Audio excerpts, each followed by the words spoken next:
وما من دابة في الأرض ولا طائر يطير بجناحيه إلا أمم أمثالكم ما فرطنا في الكتاب من شيء ثم إلى ربهم يحشرون. ഭൂമിയിൽ നടക്കുന്ന ഏത് മൃഗത്തെയും വായുവിൽ പറക്കുന്ന ഏത് പറവയെയും നോക്കുവിൻ. അവയൊക്കെയും നിങ്ങളെപ്പോലുള്ള വർഗങ്ങൾ തന്നെയാകുന്നു. നാം അവരുടെ വിധിപ്രമാണത്തിൽ ഒരു വീഴ്ചയും വരുത്തിയിട്ടില്ല. പിന്നീട് അവരെല്ലാവരും സ്വന്തം നാഥങ്കൽ സമ്മേളിപ്പിക്കപ്പെടുന്നതാകുന്നു. والذين كذبوا بآياتنا صم وبكم في الظلمات من يشاء الله يضلله ومن يشاء يجعله على صراط مستقيم. നമ്മുടെ ദൃഷ്ടാന്തങ്ങളെ നിഷേധിക്കുന്നവരൊക്കെയും അന്ധകാരത്തിൽ അകപ്പെട്ട ബധിരരും മൂകരുമാകുന്നു. അല്ലാഹു ഇച്ഛിക്കുന്നവരെ അവൻ വഴിതെറ്റിക്കുന്നു, അവൻ ഇച്ഛിക്കുന്നവരെ നേരായ മാർഗത്തിലുമാക്കുന്നു. സ്വന്തം ചുറ്റുപാടിലേക്കൊന്ന് കണ്ണോടിക്കുക.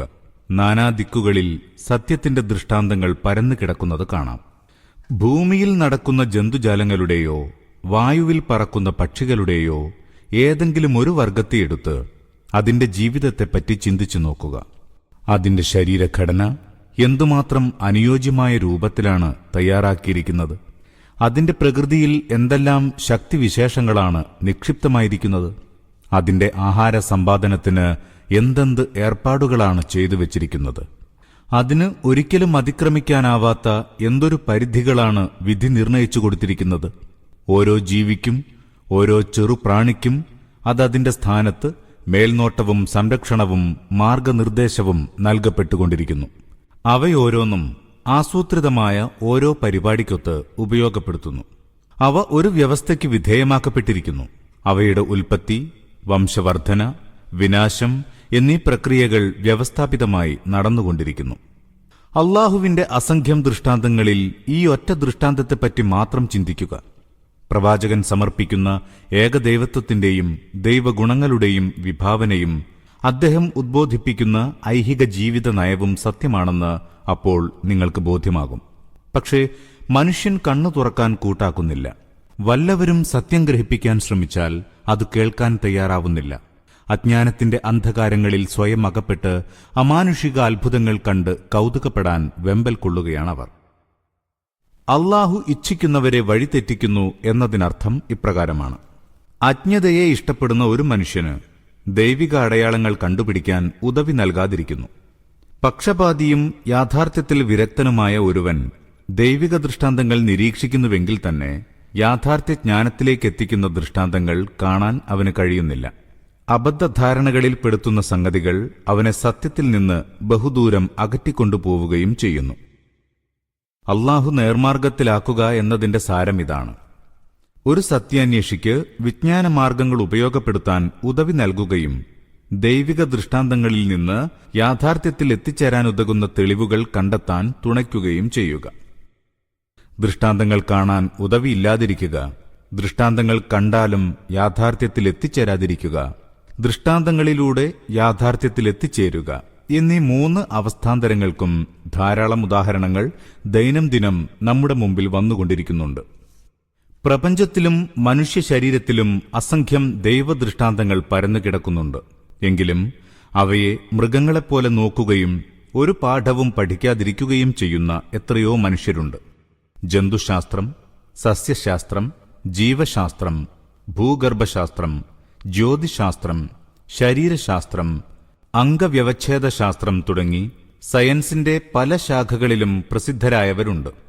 ചരിത്രം, പുരാവസ്തുക്കൾ, സാമൂഹിക ശാസ്ത്രങ്ങൾ എന്നിവയിൽ അവർ നിരീക്ഷണം നടത്തുന്നു. അതുവഴി ഹൃദയ മസ്തിഷ്കങ്ങൾ സത്യവിശ്വാസം കൊണ്ട് നിബിഡമാകാൻ പോരുന്ന ധാരാളം തെളിവുകളും അടയാളങ്ങളും കൺമുമ്പിൽ കാണുകയും ചെയ്യുന്നു. പക്ഷേ അവരുടെ പഠനം ആരംഭിക്കുന്നത് തന്നെ പക്ഷപാതത്തോടുകൂടിയാണ്. അവരുടെ മുമ്പിൽ ദുനിയാവും അതിന്റെ നേട്ടങ്ങളുമല്ലാതെ ഒരു ലക്ഷ്യമില്ല. അതിനാൽ തങ്ങളെ സത്യത്തിലേക്കെത്തിക്കുന്ന ഒരു തെളിവും അവരതിൽ കണ്ടെത്തുന്നില്ല. വല്ലതും കണ്ടാൽ തന്നെ അത് നാസ്തികവാദത്തിലേക്കും നാച്ചുറലിസത്തിലേക്കും ഭൗതികവാദത്തിലേക്കുമാണ് അവരെ നയിക്കുന്നത്. മറുവശത്ത് മറ്റൊരു വിഭാഗത്തെ കാണാം. അവർ പ്രപഞ്ചമാകുന്ന ഈ തൊഴിൽശാലയെ കണ്ണു തുറന്നു നോക്കിക്കാണുന്ന ബുദ്ധിമതികളാണ്. പ്രപഞ്ചം അവരെ സംബന്ധിച്ചിടത്തോളം ദിവ്യജ്ഞാനത്തിന്റെ കേദാരമത്രേ. قُلْ أَرَأَيْتَكُمْ إِنْ أَتَاكُمْ عَذَابُ اللَّهِ أَوْ أَتَتْكُمُ السَّاعَةُ أَغَيْرَ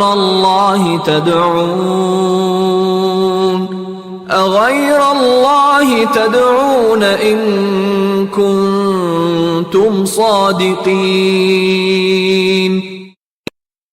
അവരോട് പറയുക, നിങ്ങൾ ആലോചിച്ചിട്ടുണ്ടോ, നിങ്ങളിൽ അല്ലാഹുവിങ്കൽ നിന്നുള്ള വല്ല വിപത്തും ഭവിക്കുകയോ അന്ത്യനാൾ വന്നെത്തുകയോ ചെയ്യുകയാണെങ്കിൽ ആ സന്ദർഭത്തിൽ നിങ്ങൾ അല്ലാഹുവല്ലാത്ത മറ്റാരെയെങ്കിലും വിളിച്ചു പ്രാർത്ഥിക്കുമോ? പറയുവിൻ, നിങ്ങൾ സത്യവാൻമാരെങ്കിൽ. بل إياه تدعون فيكشف ما تدعون إليه إن شاء وتنسون ما تشركون.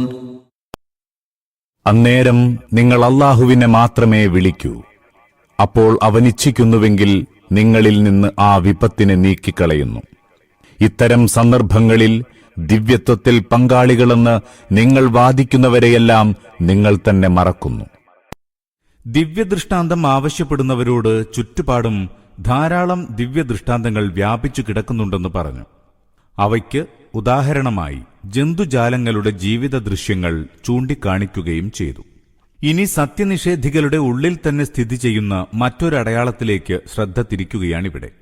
അതിഭീകരമായ മരണം മുമ്പിൽ വന്നു നിൽക്കുമ്പോൾ മനുഷ്യൻ പ്രാർത്ഥനയോടെ കൈകളുയർത്തുന്നത് ഏകദൈവത്തിന്റെ നേർക്കാണ്. മറ്റൊരു അഭയസങ്കേതവും അവൻ കാണുന്നില്ല. മുഴുത്ത ബഹുദൈവവാദികൾ പോലും അത്തരം സന്ദർഭങ്ങളിൽ തങ്ങളുടെ ആരാധ്യന്മാരെ വിസ്മരിച്ച് ഏകദൈവത്തെ വിളിച്ച് പ്രാർത്ഥിക്കുന്നു. കടുത്ത നിരീശ്വരവാദികൾ തന്നെയും ദൈവസന്നിധിയിലേക്ക് പ്രാർത്ഥനാഹസ്തം നീട്ടുന്നു. ഇതും സത്യം വെളിപ്പെടുത്തുന്ന ഒരു ദിവ്യ അടയാളമത്രേ. കാരണം ദൈവവിശ്വാസവും ഏകദൈവവാദവും ഓരോ മനുഷ്യനിലും ഒളിഞ്ഞുകിടക്കുന്നുണ്ടെന്നാണ് ഇത് കുറിക്കുന്നത്. ബോധശൂന്യതയുടെയും അജ്ഞതയുടെയും തിരശ്ശീലകൾ ആ അന്തർബോധത്തിനുമേൽ വീണിട്ടുണ്ടെങ്കിലും ഒരു സന്നിഗ്ധ ഘട്ടത്തിൽ അത് പുറത്തു വരാതിരിക്കില്ല. അബൂജഹലിന്റെ പുത്രൻ ഇക്രിമ റളിയല്ലാഹു അൻഹുവിന്റെ സ്ഥിതി നോക്കുക. അദ്ദേഹം ഈ ദിവ്യ അടയാളം ദർശിക്കാനിടയായി. അതോടെ സത്യവിശ്വാസത്തിനുള്ള ഉദവിയും ലഭിച്ചു. പരിശുദ്ധ മക്ക തിരുനബിക്ക് കീഴടങ്ങിയപ്പോൾ അദ്ദേഹം ജിദ്ദയിലേക്ക് ഓടുകയും അവിടെ നിന്ന് അബ്സീനിയയിലേക്കുള്ള കപ്പലിൽ യാത്രയാവുകയും ചെയ്തു. വഴിയിൽ വെച്ച് കപ്പൽ വമ്പിച്ചൊരു കടൽക്ഷോഭത്തിൽപ്പെട്ട് മുങ്ങിപ്പോവുമെന്ന് ഭയമായി. ആദ്യമാദ്യം ഇക്രിമ ദേവീദേവന്മാരെ വിളിച്ചു നോക്കി. പക്ഷേ കടൽക്ഷോഭം ശക്തിപ്പെട്ടതേയുള്ളൂ. അപ്പോൾ യാത്രക്കാർ പറഞ്ഞു, ഈ ഘട്ടത്തിൽ അല്ലാഹുവിനെയല്ലാതെ മറ്റാരെയും നമുക്ക് വിളിക്കാനാവില്ല. തത്സമയം ഇക്രിമ കണ്ണു തുറന്നു. അദ്ദേഹത്തിന്റെ ഹൃദയം മന്ത്രിച്ചു, ഇവിടെ അല്ലാഹുവല്ലാതെ മറ്റൊരു സഹായിയില്ല എന്നതാണ് വാസ്തവമെങ്കിൽ പിന്നെ മറ്റെവിടെയാണുള്ളത്? എന്തിനാണ് മറ്റുള്ളവരെ പ്രീതിപ്പെടുത്തുന്നത്? 20 വർഷമായി നമ്മോട് അല്ലാഹുവിന്റെ ദാസനായ മുഹമ്മദും പറഞ്ഞുകൊണ്ടിരിക്കുന്നത് ഇതുതന്നെയല്ലേ? എന്നിട്ട് നാം അനാവശ്യമായി അദ്ദേഹത്തോട് മത്സരിച്ചുകൊണ്ടിരുന്നു. ഇക്രിമയെ സംബന്ധിച്ചിടത്തോളം വിധിനിർണായകമായ നിമിഷമായിരുന്നു അത്. അദ്ദേഹം ഏകനായ അല്ലാഹുവോട് തത്സമയം ശപഥം ചെയ്തു, അല്ലാഹുവേ, ഈ വിപത്തിൽ നിന്ന് നീ എന്നെ രക്ഷപ്പെടുത്തുകയാണെങ്കിൽ ഞാൻ നേരെ മുഹമ്മദിന്റെ അടുത്തു ചെന്ന് എന്റെ കരം അദ്ദേഹത്തിന്റെ കരത്തിൽ അർപ്പിക്കും. അദ്ദേഹത്തെ അല്ലാഹു രക്ഷപ്പെടുത്തി. അങ്ങനെ പ്രതിജ്ഞ പൂർത്തീകരിക്കുകയും ചെയ്തു. അദ്ദേഹം ഇസ്ലാം സ്വീകരിച്ചുവെന്ന് മാത്രമല്ല, ആജീവനാന്തം അതിനുവേണ്ടി ത്യാഗപരിശ്രമങ്ങൾ അർപ്പിക്കുകയും ചെയ്തു. وَلَقَدْ أَرْسَلْنَا إِلَى أُمَمٍ مِّن قَبْلِكَ